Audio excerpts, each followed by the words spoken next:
Yo mga ka-auto, kung naghahanap ka ng scooter na may power, style at pangmatagalan sa kalsada, dalawa ang madalas ikumpara.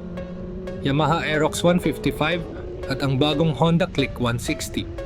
Pero kung pagbabasehan ay takbuhan kontrabalance sa performance at practicality, alin ang mas bagay sa'yo? Tara, ikumpara natin ng maayos.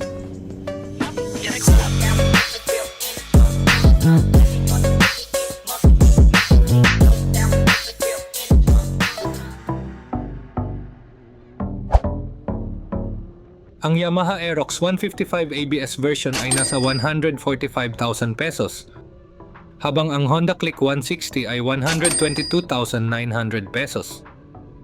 Mas mura ng halos 20,000 pesos si Click 160, kaya kung budget ang unang tinitingnan, may advantage agad si Honda. Pero sulit ba ang dagdag kay Aerox? Alamin natin. Aggressive at sporty ang forma ni Aerox. Para kang naka-mini sports bike sa scooter form.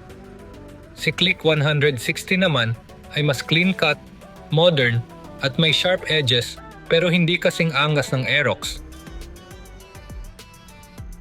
Kung trip mo ang paangas na datingan, Aerox ka. Pero kung mas understated na pino ang look, Click 160 ang kuha mo.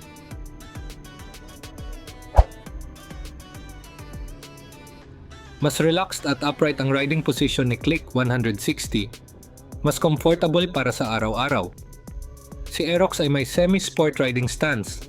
Medyo lean forward, kaya mas bagay sa mabilisang takbo pero medyo nakakangalay kung matagal sa traffic. Kung daily use, mas panalo sa comfort si Click. Si Aerox ay may 155cc Blue Core engine na may VVA, kaya ramdam agad ang hatak at high-speed capability. Si Click 160 ay may 157cc ESP Plus engine, refined, smooth, at consistent ang power delivery. Sa takbuhan, lamang si Aerox. Pero sa balance ng power at comfort, panalo si Click.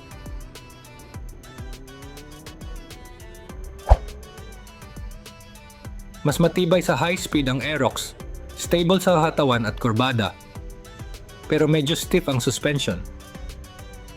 Si Click ay mas magaan at mas agile sa traffic, mas suave sa lubak at humps. Kung maneuverability at comfort ang usapan, lamang si Click.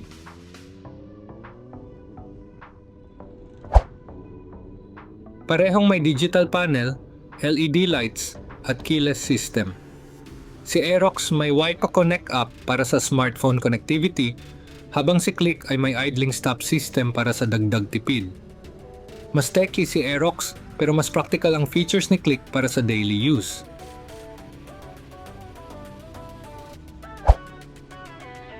Malaki ang underseat storage ni Aerox, kasya ang full-face helmet.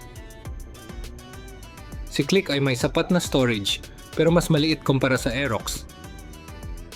Mas marami kang maisasakay sa Aerox, pero mas handy si Click sa masikip na daan at traffic-heavy areas.